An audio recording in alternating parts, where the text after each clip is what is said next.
Fassbinder a été un réalisateur très important pour moi dans le développement de ma cinéphilie. Je l'ai découvert quand j'étais étudiant à la FEMIS et c'est vrai que quand j'ai vu ses films, j'ai eu une sorte de révélation, parce que tout d'un coup, j'avais l'impression, dans son cinéma, de pouvoir réconcilier différentes formes que j'aimais. Je trouvais qu'il y avait une telle liberté dans sa manière de faire des films, d'enchaîner des films extrêmement différents, de travailler en troupe, de faire beaucoup de films, de pas être dans l'idée du chef-d'œuvre absolu, mais de créer une œuvre petit à petit, à partir de plusieurs films. Ça m'a inspiré et ça m'a donné une liberté incroyable. Cher Romy Schneider, virgule. J'ai adoré notre dernier rendez-vous à Paris, virgule. Un jour, je travaillais sur un projet, sur un film de couple, et j'ai lu par hasard la pièce inédite qu'il avait écrite quand il avait 19 ans, Goutte d'eau sur pierre brûlante. Et tout d'un coup, j'ai l'impression que dans cette pièce, il racontait exactement ce que moi, j'essayais péniblement de raconter dans mon film. Donc du coup, j'ai eu l'idée d'adapter Goutte d'eau sur pierre brûlante. Et il y a un an et demi, je suis revenu à Fassbinder, 20 ans après, en adaptant cette fois-ci, pas une pièce inédite, mais un film culte, et une pièce culte, puisque c'est aussi une pièce de théâtre au départ. Et là, c'était un enjeu extrêmement différent, parce que le film existait et qu'il est considéré comme un chef-d'œuvre. Moi, je l'aime beaucoup tel qu'il est, et donc c'était difficile de savoir comment l'adapter. Qu'est-ce que je pouvais apporter en plus? Et mon idée, ça a été de changer les points de vue parce que j'avais l'intuition que cette histoire était extrêmement autobiographique et que Fassbinder, en fait, parlait de lui, que c'était un autoportrait. J'ai eu la confirmation de ça avec Juliane Lorenz, qui est sa dernière monteuse, et sa compagne, et qui m'a confirmé que Fassbinder, pour écrire ce texte, était inspiré de son histoire d'amour avec Gunther Kaufmann, son acteur régulier.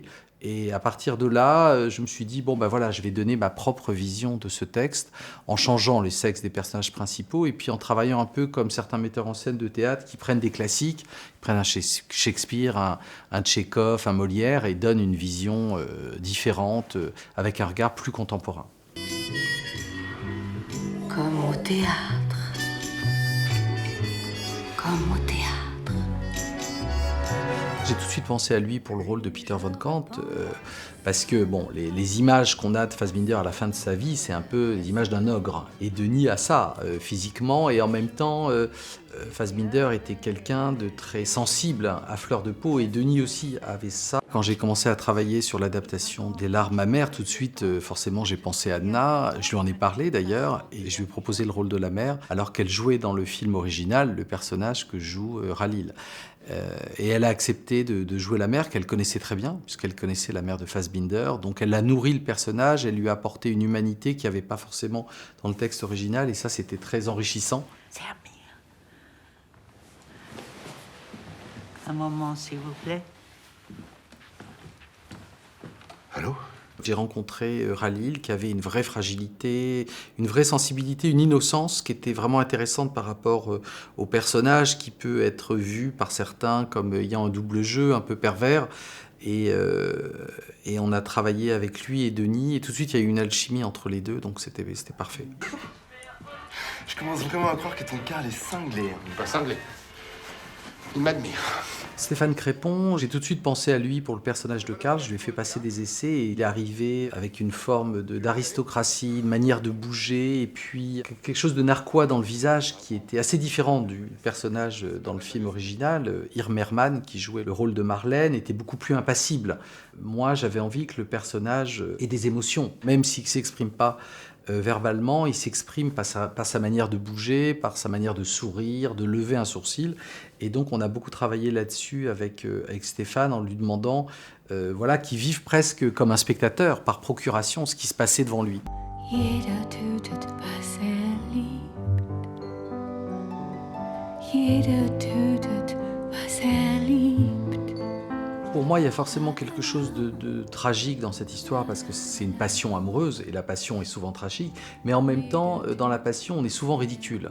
Il y a un côté comique, burlesque, et ça, je voulais vraiment l'assumer. Et je pense que c'est là dans le texte et dans les films de Fassbinder, il y a une espèce de vérité, de crudité, une manière de dire les choses très directe qui fait presque rire tellement c'est frontal et il n'y a pas de détour, il n'y a pas de psychologie. Il y a une espèce d'évidence où on dit les choses et cette crudité-là fait rire, même si elle est cruelle.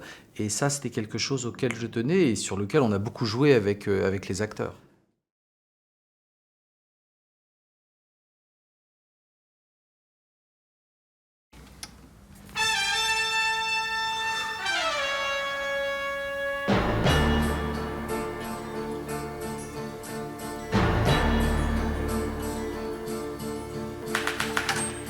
In my room, way at the end of the hall, I sit and stare at the wall, thinking how lonesome I've grown, all alone in my room.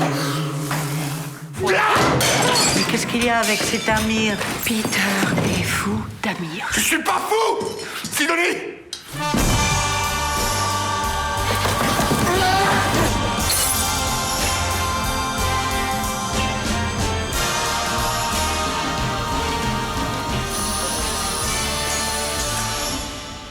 In my room,